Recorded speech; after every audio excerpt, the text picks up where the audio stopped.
More calls for County Supervisor Nathan Fletcher to resign immediately instead of waiting until May 15th. He's facing a lawsuit alleging sexual harassment and assault by an MTS staff member.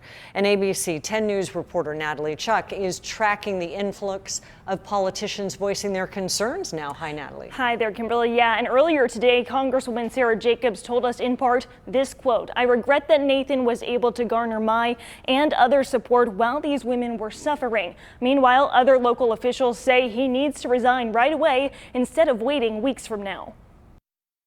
ABC 10 News has been reaching out and keeping track of who has spoken up and who at this point has chosen not to release any type of comment on Nathan Fletcher's role as an elected official amid allegations he sexually harassed a colleague. This is a list of the other San Diego County supervisors and their stances. One of the strongest condemnations comes from Supervisor Jim Desmond, asking for Fletcher to resign immediately and calling his announcement that he is in need of treatment for PTSD and alcohol abuse a ruse. He should not be getting paid by the taxpayers, and he should not be receiving medical treatment on the taxpayers' dime. A sentiment Assemblymember Dr. Akilah Weber agrees with. I don't see why he's waiting until mid-May.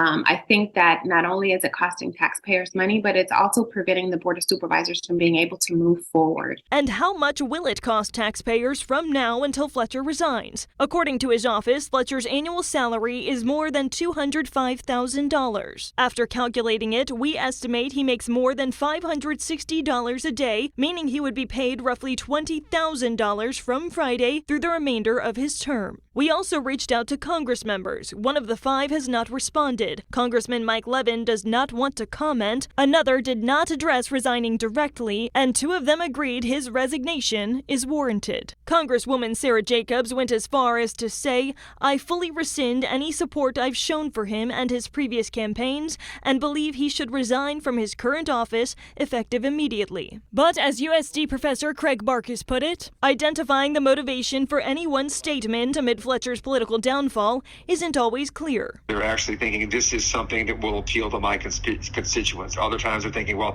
I want to get on the record as soon as I can to take a certain stance on something.